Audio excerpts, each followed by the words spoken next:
제가 몇 달 전에 우리 교회 주일학교 아이로부터 정말 멋진 선물 하나를 제가 선물을 받았습니다. 제가 너무 감동을 했거든요. 궁금하시죠? 어떤 선물인가 하면 이 선물을 제가 받았습니다. 그림 선물을 받았는데 이 아이가 예배 중에 그림을 그린 거예요. 그림을 자세히 보니까 설교 그 본문이 마가복음이고 설교 제목이 예수님은 너와 함께 하신단다 라는 제목으로 보아서 제가 올해 5월에 어린이 주일 예배 때 했던 그 시간의 모습을 이 아이가 그림을 그린 것이죠. 이 어린이 주일 예배 때 그 아이가 예배를 참석하면서 설교를 들으면서 설교하는 저의 모습을 그림을 그려준 것입니다. 여러분, 제가 이 선물을 받았을 때 얼마나 기쁘고 감동스러운지 모릅니다. 무엇보다도 감동스러웠던 것은 제가 설교하고 차 있는데요, 제 뒤에 예수님이 저를 차 안아주시는 그런 장면을 보니까 너무 감동이 되는 거예요. 여러분, 예수님 보이세요?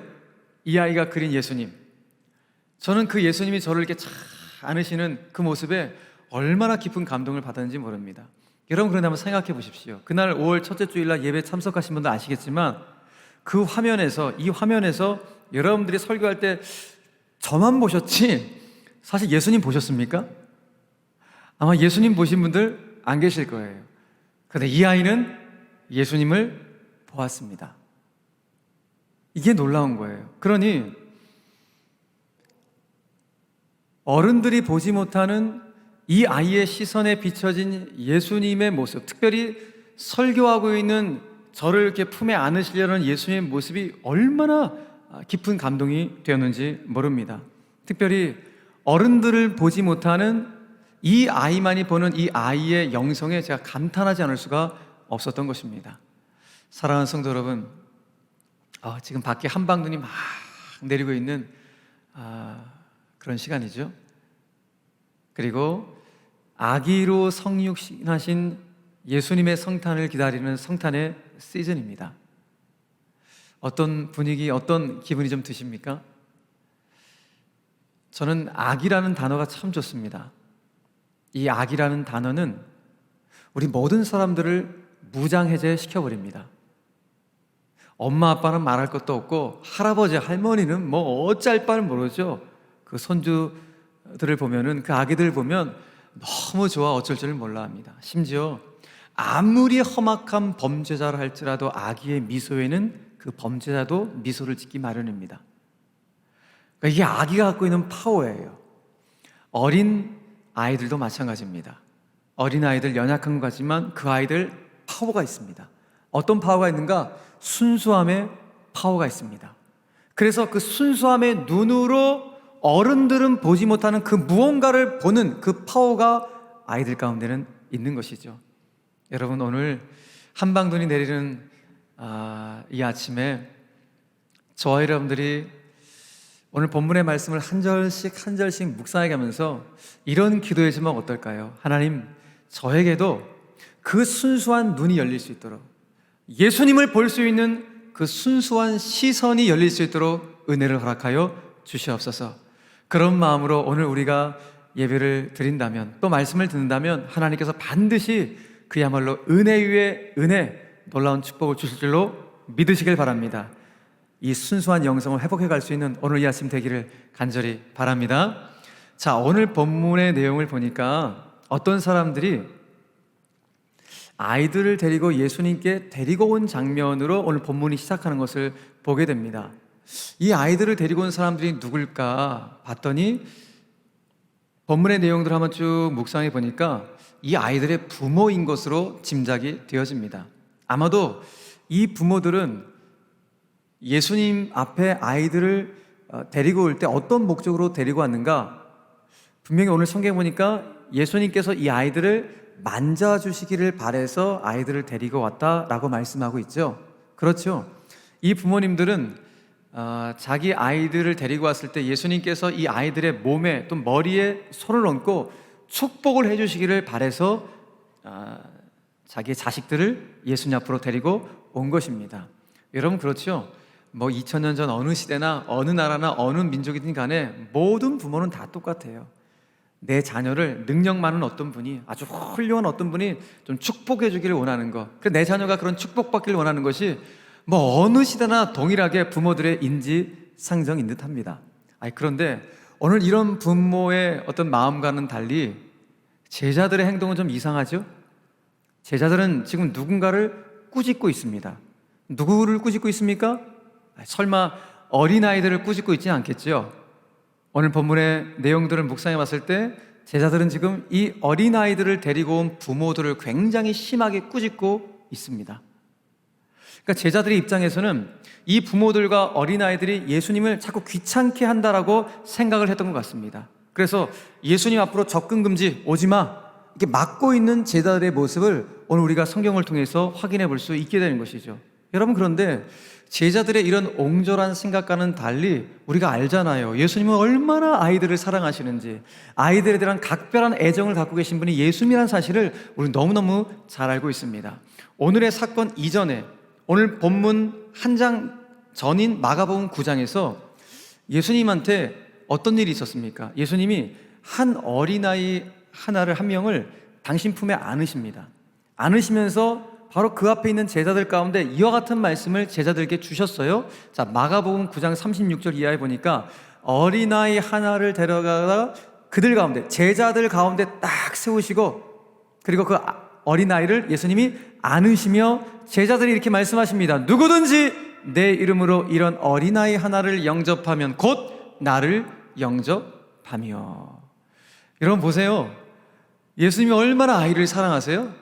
이런 어린아이 하나를 영접하는 것이 나를 영접하는 것이야 라고 말씀하실 정도로 아이들에 대해서 각별한 애정을 갖고 계신 분이 예수님이에요.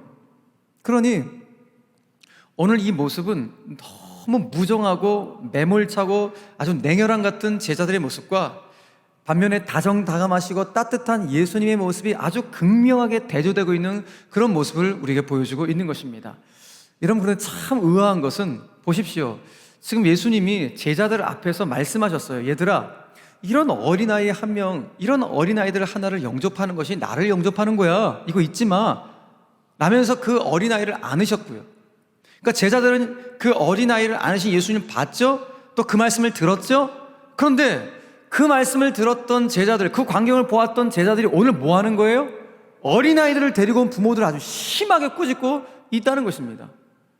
여러분, 제자들이 이 모습을 통해서 여러분들은 무엇을 느끼십니까? 저는 이런 생각이 들더라고요. 도대체 이 제자들은 예수님의 말씀을 얼마나 가볍게 흘려들었으면은 예수님의 마음과는 정반대되는 행동을 하고 있는가? 그러면서 저의 모습을 생각해 보았습니다. 나도 이렇게 많은 말씀을 전하고 많은 말씀을 들음에도 불구하고 내가 예수님의 마음과는 정반대되는, 배치되는 행동을 하고 있지는 않은가? 저 자신을 돌아보지 않을 수가 없었던 것입니다. 여러분 보십시오. 지금 제자들은 몸으로 예수님과 동행하고 있잖아요. 근데 마음으로는 전혀 동행하지 못하고 있는 거예요. 제자들은 그들의 육신의 귀로 예수님의 말씀을 계속 들어왔어요. 오늘 본문의 말씀뿐만 아니라 얼마나 많은 말씀들을 제자들이 들어왔습니까? 그런데 그렇게도 많이 들은 이 생명의 말씀을 제자들은 그들의 마음 밭에다가 심지를 못하고 있었던 것입니다. 그냥 가볍게 흘려듣고 말아버리는 그 안타까운 모습들이 제자들 가운데 있었던 것이죠. 여러분, 그 결과 어떤 일이 오늘 벌어진 것입니까? 어린아이를 그렇게 사랑하시는 예수님의 마음과는 정반대되는 행동을 제자들이 하고 있는 것입니다. 물론 제자들은 자기들이 이 부모들, 어린아이들 예수님께 오지 못하도록 막는 것이 이건 하나님, 예수님께 기쁨이 되겠지? 오히려 예수님을 지키고 예수님을 보호하고 예수님께 영광이 되는 일이야. 그런 확신을 가지고 이와 같은 행동을 했는지도 모르겠습니다. 그런데 그런 행동은 예수님의 마음과는 전혀 반대가 되는 행동이었던 것입니다. 여러분, 여기서 우리가 무엇을 깨닫습니까? 그래요, 여러분, 우리가 신앙생활 하면서 하나님 말씀 많이 듣고 하나님 말씀 자주 듣는 거 우리의 신앙생활의 건강함을 위해서 굉장히 필요한 것이고 틀림없는 거예요. 그런데 저와 여러분들이 하나님 말씀을 아무리 많이 들어도 매번 그 말씀을 가볍게 흘려버린다면, 가볍게 치부한다면 이 제자들처럼 우리들도 매번 예수님의 마음과는 정반대되는 행동을 하면서 살아갈 수밖에 없는 이 안타까운 일이 벌어지게 됨을 우리는 본문을 통해서 깨닫게 되는 것입니다. 진짜 안타까운 건 뭐예요? 예수님 마음과는 정반대되는 행동임에도 불구하고 본인은 그것이 예수님을 위한 것이라고 생각하며 행동할 수 있다는 것입니다. 사랑하는 성도 여러분, 올 한 해가 거의 다 갔죠? 올 한 해도 우리가 얼마나 많은 말씀을 들었습니까? 특별히 연말연시가 되면 특별 집회도 있다 보니까 말씀 들을 기회가 참 많습니다. 근데 솔직히 제가 한번 여러분들과 한번 질문을 해보겠습니다. 여러분, 그동안 참 많은 말씀을 들으셨는데 그 들은 말씀 중에서 여러분들이 선명하게 여러분들 영혼의 신비에 새겨놓은 말씀이 많으십니까? 아니면 쉽게 까먹고 가볍게 흘려보내고 가볍게 들었던 말씀이 많으십니까? 어떠십니까? 전자가 많았으면 너무 감사한 일인데 후자의 모습이었다면 저와 여러분들이 내 개인의 말씀 생활의 모습을 다시 한번 본질적으로 돌아볼 수 있는 기회가 되셔야 합니다. 오늘 제자들을 반면 교사로 삼아서 나도 이렇게 많은 예수님의 말씀을 들었음에도 불구하고 예수님의 마음과는 정반대되는 행동을 하고 있지는 않은지 스스로 돌아보면서 내 말씀 생활이 주님의 뜻 가운데 거할 수 있도록 여러분들이 자녀들에게도 또 가정에게도 이런 본인에게도 말씀 앞에 반드시 설 수 있는 그런 은혜가 이번 연말 가운데 다시 한번 회복될 수 있게 되기를 주 예수 그리스도의 이름으로 간절히 축원합니다. 자, 그래서 오늘 우리가 본문을 통해서 첫 번째로 우리가 생각해 볼 것은 말씀을 가볍게 받지 말라는 거예요. 말씀을 우리가 진중하게 받아야지, 그리고 기억해 내버려야지 계속 말씀을 들은 말씀 흘려보내고 그렇게 가볍게 치부할 말씀이 아니다. 자, 한 걸음 더 나아가서 오늘 본문을 통해서 두 번째로 우리가 생각해 볼 내용은 무엇인가 하면은 예수님이 하나님의 나라는 이런 거야 라면서 우리에게 말씀하십니다. 하나님의 나라는 이런 사람들의 것이다 라고 말씀하시는데, 자, 이런 자는 어떤 자일까요? 자, 그 내용을 한번 살펴봐야겠죠? 자, 본문 속으로 다시 한번 들어가 봅시다. 자, 지금 제자들이 어린아이들을 데리고 온 부모들을 엄청나게 심하게 꾸짖고 있어요. 그러자 그 어린아이들을 데리고 온 부모들을 꾸짖는 장면을 목격하신 예수님께서 너무 충격을 받으셔서 제자들 가운데 화를 내시는 거예요. 오늘 본문에 보니까 경노하셨어요. 너무 대노하셔서 화를 내시는 장면입니다. 여러분, 예수님께서 화를 내시는 장면을 우리가 성경 곳곳에서 볼 수는 있죠. 그죠? 그런데 오늘 아이들이 있는 곳에서 예수님 화를 내시는 거예요. 어떤 분위기입니까? 그러니까 뒤집어 생각하면 오죽했으면 예수님이 아이들이 있는 곳에서 이와 같은 화를 내실까? 제자들이 이 행동이 오죽 예수님의 마음을 힘들게 했고 아프게 했으면은 예수님이 아이들 앞에서 이와 같이 제자들에게 화를 내셨을까 생각해 보게 됩니다. 여러분, 그렇다면 오늘 예수님의 이 경노하심은 어떤 마음이 실려져 있는 이 화였을까요? 모르긴 몰라도 당신의 말씀을 무겁게 받아들이지 않고 가볍게 흘려듣는, 즉 육신의 귀로는 듣는 척하지만 마음속으로는 전혀 듣지 않고 있는 제자들의 이 교만한 모습에 주님이 경노하신 거 아닐까요? 한 걸음 더 나아가서 육신으로는 예수님과 동행한다고 하지만 마음으로는 전혀 예수님과 동행하지 않고 있는 이 제자들의 신앙의 껍데기, 그 신앙의 껍데기를 주님이 경노하시고 있는 장면으로 저에게는 다가왔습니다. 자, 이렇게 예수님이 화를 내시는 이 살벌한 분위기 속에서 예수님이 제자들에게 오늘 이와 같은 말씀을 하시는 거예요. 14절과 15절의 말씀입니다. 예수께서 보시고 노하셨어요. 노하시어 이르시되 어린아이들을 내게 오는 것을 용납하고 금하지 말라. 하나님의 나라가 이런 자의 것이니라. 내가 진실로 너희에게 이르노니 누구든지 하나님의 나라를 어린아이와 같이 받들지 않는 자, 받아들이지 않는 자는 결단코 그것에 들어가지 못하리라. 주님이 이와 같이 말씀하십니다. 여러분, 이 말씀 어떻게 받아들이셨습니까? 저는 이 말씀이 제자들을 향하신, 어쩌면 우리 한 사람 한 사람을 향하신 예수님의 강펀치예요. 돌직구 말씀이에요. 그러니까 제자들을 향하여 뭘 말씀하신 거예요? 제자들, 너희들의 지금 현 상태의 신앙의 껍데기 상태로는 결코 하나님의 나라를 경험할 수 없다는 예수님의 돌직구 말씀이에요. 여러분, 제자들이 여기서 이 말씀 받고 충격받아야 되지 않겠습니까? 지금 현 상태의 자기들의 이 껍데기 신앙으로는 하나님의 나라를 경험할 수 없다고 하시니 이게 얼마나 충격적인 말씀입니까? 오늘 저와 여러분을 향하여 주님이 이 같은 말씀을 던지신다면 이거 충격받아야겠죠. 나는 열심히 신앙생활 할 것 같은데, 나는 어떻게든 묵상도 하고 말씀도 들은 것 같은데 나를 향하여서 지금 너희들의 현재의 그 신앙의 껍데기 상태로는 하나님 나라를 경험할 수 없어. 나는 이와 같은 말씀을 주신다면 여러분 심각하게 우리 받아들여야 되는 것입니다. 그렇다면 오늘 예수님께서 지금 제자들 가운데 말씀하셨던 하나님의 나라라는 이 하나님 나라 개념이 무엇인가? 이것이 굉장히 중요합니다.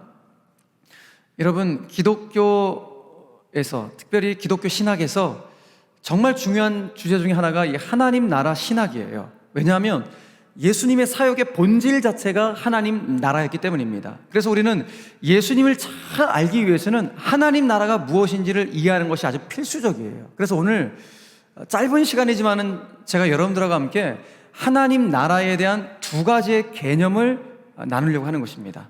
그래서 이 하나님 나라에 대한 두 가지 개념을 반드시 잘 인식하시면 우리가 신앙적으로 궁금한 질문들에 대해서 답을 얻게 되는 그런 은혜도 있게 되는 것입니다.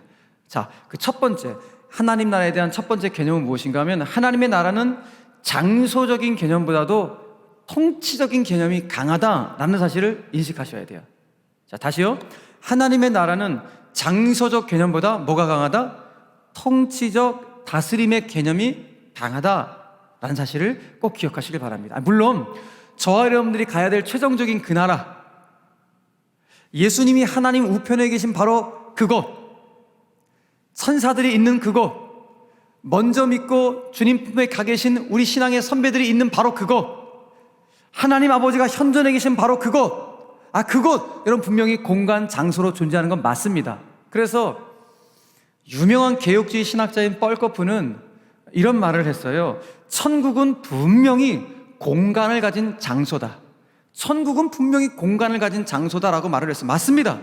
우리들이 가야 될 최종적인 그 곳은 장소로 존재해요. 우리가 그것을 가는 거예요. 거기가 바로 하늘나라예요. 자, 그런데 예수님께서 성경을 통해서 특별히 당신이 공생의 사역을 시작하시면서 제자들 가운데 말씀하셨던 하나님의 나라라고 하는 이 신학은 장소적인 개념보다도 다스림과 통치의 개념이 강하다라는 사실을 인식하셔야 돼요.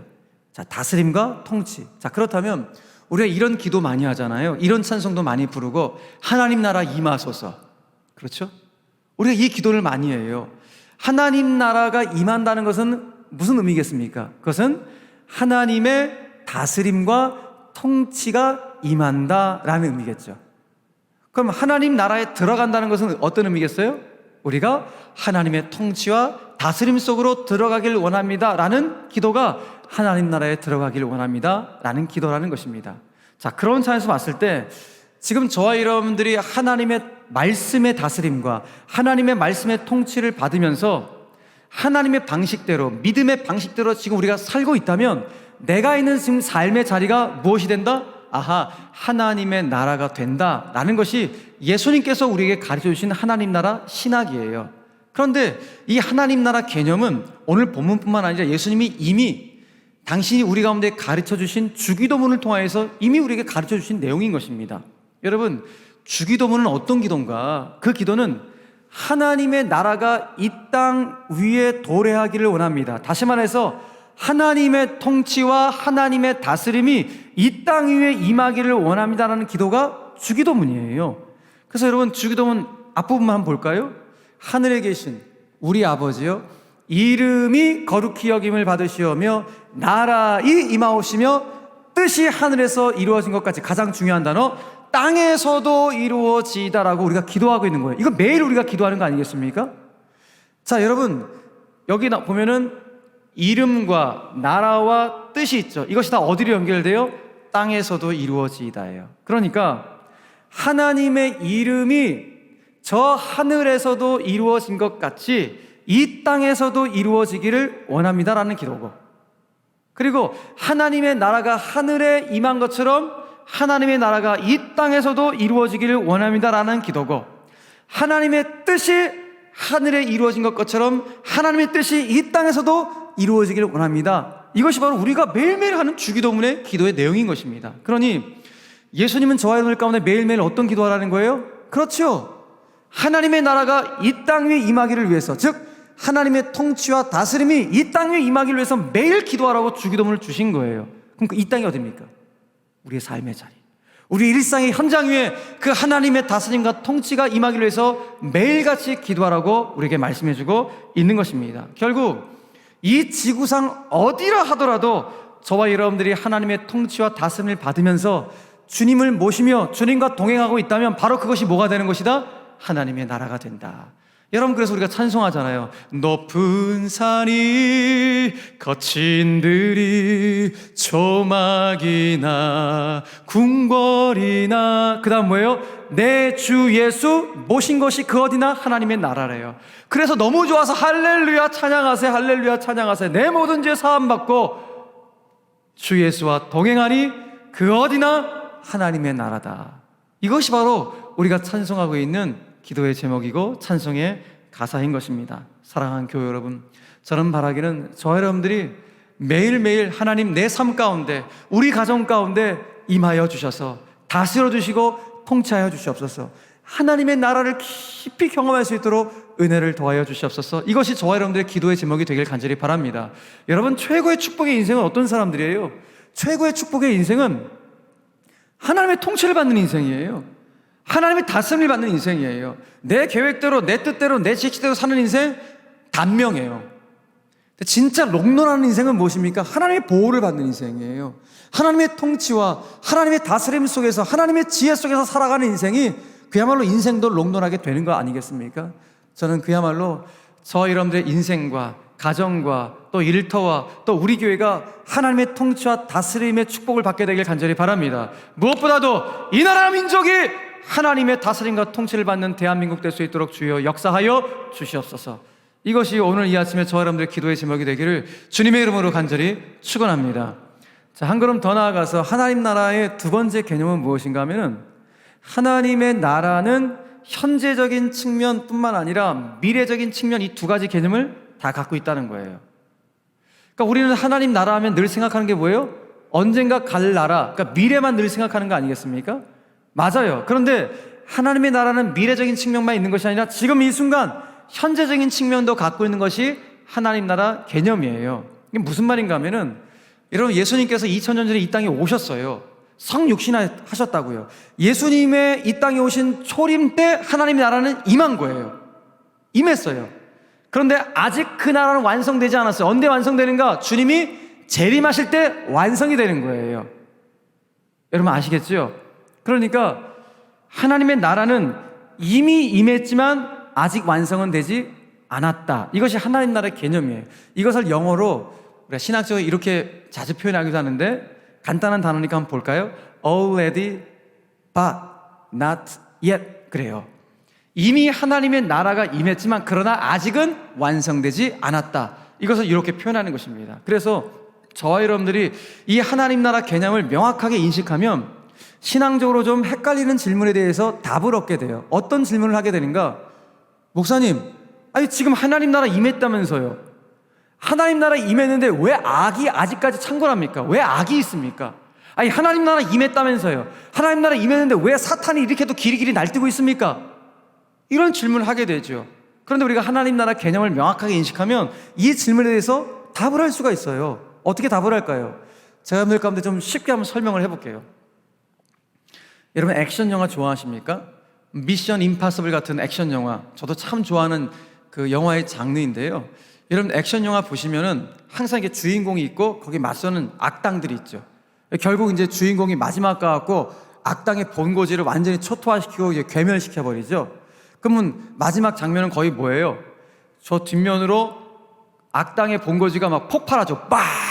폭발하고 그 폭발 속으로 이 주인공하고 또 주인공과 함께 동역했던 그 조연급이 여기 까맣게 뭐 묻히면서 또 미소를 지면서 약간 비틀비틀거리면서 다 오는, 그죠? 뒤에는 막 폭발하고 있고, 그게 거의 마지막 장면 아니겠습니까? 그런데 그 악당의 보스, 악당의 우두머리는 자기의 조직이 괴멸됐다는 사실이 믿겨지지 않으니까 끝까지 그 주인공을 향하여서 발악을 하죠. 끝까지 공격을 해요. 거기까지가 거의 액션 영화의 마무리예요. 바로 그 지점이에요. 바로 그 지점. 무슨 말인가? 예수님이 이 땅에 오셔서 십자가의 지심으로 사탄은 치명적인 패배를 입었어요. 그러니까 주님이 이 땅에 오심으로 말미암아 하나님의 나라는 임했다고요. 임했어요. 그런데 문제는 무엇인가 하면은 그 사탄의 패잔병들이 자신들의 패배를 인정할 수 없어서 마지막 순간까지 지금 발악을 하고 있는 거예요. 바로 지금 우리가 살고 있는 이 시대가 마지막 사탄의 패잔병들이 발악을 하고 있는 바로 지금의 시대다. 그러니까 하나님의 나라는 이미 임했지만 사탄의 영향력이 아직 남아서 우리 신자들을 현혹하고 있는 것입니다. 그러니 주님이 다시 재림하셔서 하나님 나라 완성되기 전까지 이 땅에 있는 저와 여러분은 뭐 해야 돼요? 그 사탄의 패잔병들과 사탄과 영적 전쟁을 칠 수밖에 없는 것입니다. 예수님이 잘 알고 계시죠? 아이고, 너희들이 내가 올 때까지 그 사탄하고 영적 전쟁을 치러야 되는데 너희들 그냥 영적 전쟁 치르면은 질 수밖에 없어. 그러니 너희들 영적으로 무장해야 된다. 어떻게 무장하라는 거예요? 매일매일 기도해야 돼요. 무엇을요? 하나님, 내 영혼 가운데, 내 심령 가운데, 내 삶 가운데 하나님의 다스림과 하나님의 통치가 임하게 하여 주시옵소서. 하나님의 나라가 임하게 하여 주시옵소서. 이 기도를 통하여서 무장될 때 우리는 사탄의 유혹, 사탄이 달콤하게 내놓는 거짓과 술수, 불법과 불의에 넘어가지 않게 된다는 것입니다. 잔존에 있는 사탄의 세력들의 영향력과 통치를 피할 수 있게 된다는 것입니다. 그래서 사도 베드로도 우리에게 권면하지 않았습니까? 이 사탄들이 우는 사자와 같이 벌떼같이 우리에게 달려들어갖고 우리를 공격한다는 거예요. 그래서 뭐 하라는 것입니까? 우는 사자같이 사탄이 막 달려드니까 너희들 근신하고 깨어있으라고 우리가 권면합니다. 근신하고 기도하라는 거예요. 어떤 기도하라고요? 하나님의 나라를 소망하면서 내 삶 가운데 하나님의 통치와 다스림을 위한 기도를 하면서 근신하여 깨어 기도하라고 말씀하고 있는 것입니다. 여러분, 그러나 뭐니 해도 우리의 삶 가운데 하나님의 나라를 위해서 우리가 기도해야 될 적극적인 이유가 무엇인가? 그것은 다른 것이 아니라 저의 여러분들 안에 하나님의 나라가 임하게 되면, 다시 말해서 하나님의 통치와 다스림을 우리가 받게 되면은 여러분, 우리가 어떠한 상황에 직면했다 할지라도, 어떠한 환경이 내 삶 가운데 막 몰려온다 할지라도 하나님이 나에게 주시고자 하는 평강과 희락을 빼앗기지 않게 돼요. 언제? 하나님의 통치와 다스림을 받게 될 때. 그럼 뒤집어 한번 생각해 보세요. 지금 주님이 나에게 주시고자 하는 평강과 기쁨이 있는데 이 평강과 기쁨을 내가 자꾸 빼앗겨 버리는 것 같아요. 상실되는 것 같아요. 그 평강과 기쁨이 자꾸 증발되는 것 같아요. 그럼 반면에 뭘 말하는 것입니까? 내가 주님의 통치와 다스림을 받는 것이 아니라 세상의 통치와 다스림을 그렇게도 많이 받기 때문에 그 평강과 기쁨도 다 증발해 버린다는 것입니다. 사도 바울이 로마서 14장 17절을 통해서 이렇게 권면하죠. 하나님의 나라는 먹는 것과 마시는 것이 아니요 오직 성령 안에 있는 의와 평강과 희락이다. 그래요. 하나님의 나라, 그 하나님의 다스림과 통치를 소망하며 그것을 입은 사람들은 주님이 우리 가운데 주시고자 하는 평강과 희락을 빼앗기지 않는 거예요. 근데 우리가 자꾸 뭐예요? 세상의 다스림 받잖아요. 세상의 통치를 자꾸 받다 보니까 이 평강과 희락을 자꾸 빼앗기게 되는 것입니다. 오늘 성탄을 앞두고 있는 저와 여러분들이 주님의 이 평화, 주님이 주시고자 하는 이 희락의 영을 여러분 결코 세상 가운데 빼앗기지 않게 되기를 주 예수 그리스도 이름으로 간절히 축원합니다. 자, 그런데 오늘 이와 같은 하나님의 다스림과 통치는 예수님 말씀이에요. 아무나 받는 것 아니다라고 말씀해요. 아무나 받는 것 아니다. 하나님의 다스림과 통치는 이런 사람이 받는다. 어떤 사람이라는 거예요? 어린아이와 같이 받들지 않으면 결코 하나님의 나라를 경험할 수 없다는 것입니다. 어린아이가 누굽니까? 여기서 말하는 어린아이는 육체적 연령의 조그만 아이들을 말하는 게 아니에요. 여기서 말하는 어린아이들은 어린아이의 속성을 가지고 있을 때 이와 같은 하나님의 다스림과 통치를 경험할 수 있다는 것입니다. 자, 그렇다면 여러분, 어린아이의 대표적인 속성이 무엇입니까? 우리 알고 있죠. 아마도 가장 대표적인 속성은 순수함과 의존성, 이 두 가지가 아마도 어린아이의 가장 대표적인 속성 아니겠습니까? 그렇습니다. 누가 하나님의 나라를 경험합니까? 여러분, 누가 하나님의 다스림과 통치를 받아서 영적 전쟁에서 승리할 수 있습니까? 누가 어떠한 상황과 환경 속에서 진정한 평강과 이 기쁨을 빼앗기지 않게 됩니까? 다른 사람 아니에요. 이 순수성, 이 의존성을 붙들고 있는 사람이에요. 그러니까 하나님 앞에서 숨기지 않는 사람, 하나님 앞에서 계산하지 않는 거예요. 그야말로 어린아이 같이 투명하고 순수하고 순전함을 소유한 바로 그 사람이 하나님의 다스림과 통치를 경험할 수 있다. 한 걸음 더 나아가서 마치 루터가 찬송가 가사로 지었던 것처럼 내 힘만 의지할 때는 어떻게 됩니까? 패할 수밖에 없도다. 그렇죠? 우리 힘만 의지해서는 패할 수밖에 없어요. 이걸 고백하는 사람들은 신앙에 정말 성숙한 자들이죠. 루터가 찬송가 가사처럼 고백했던 것처럼 내 힘만 의지해서는 패할 수밖에 없다는 이 성숙한 신앙을 가지고 오직 하나님만 나는 의존하며 살겠습니다, 이렇게 고백하는 사람들만이 하나님의 다스림과 통치를 경험하게 된다. 이것이 바로 오늘 예수님께서 우리에게 주시는 놀라운 교훈인 것입니다. 정리해보면 순수한 성숙이에요. 또 성숙한 순수예요. 여러분, 이거 우리가 회복해야 돼요. 다시요. 순수한 성숙, 성숙한 순수. 이 두 가지의 균형을 잘 잡아갈 수 있는 것, 이것이 바로 오늘 어린아이의 모습을 주님 우리에게 말씀해주고 있는 것입니다. 사랑하는 교회 여러분, 성탄을 앞두고 있는 저와 여러분들 가운데 가장 절실하게 회복해야 될 영성이 무엇일까요? 그것은 다른 것이 아니라 이 신앙의 순수함과 성숙함을 회복해 가는 것, 이것이 너무나도 소중한 것입니다. 그런데 여러분, 저와 여러분들이 정말 오늘 사모하면서 주님, 그래요, 저 신앙의 이 순수함과 이 성숙함 정말 사모합니다, 그렇게 되고 싶습니다, 그렇게 여러분이 회복해 가게 될 때 놀라운 축복은 무엇인가 하면은 성탄하신 예수님께서 우리의 삶 가운데 직접 찾아와 주셔서 오늘 우리를 안아주시겠다, 그리고 우리 몸에 손을 대시고 안수해 주시겠다, 그리고 우리를 축복하시겠다고 말씀하시는 거예요. 그것이 오늘 본문 16절의 말씀입니다. 자, 16절 말씀 다 같이 읽겠습니다. 시작.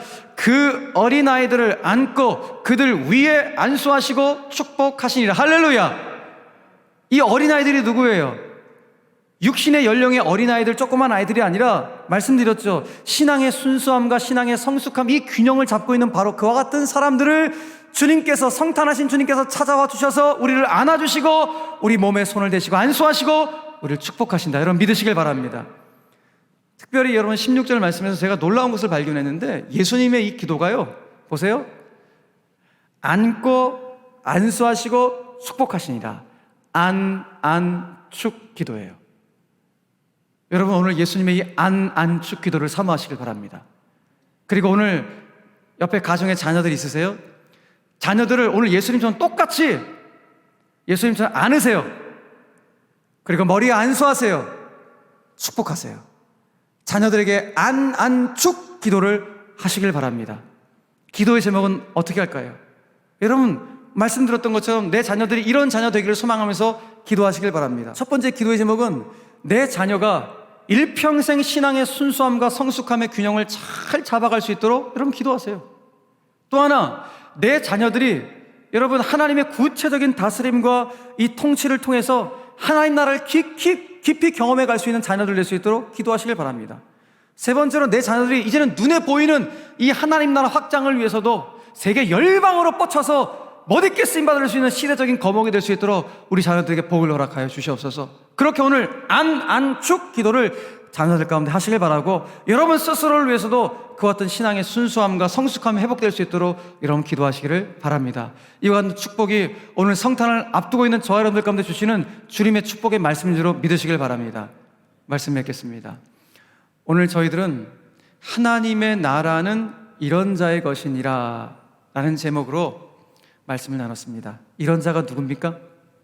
그렇죠, 신앙의 순수함과 성숙함의 이 균형을 이루는 자다라는 것을 깨닫게 되었습니다. 하나님의 말씀은 가볍게 흘려들지 않는 사람, 성숙한 사람이겠죠.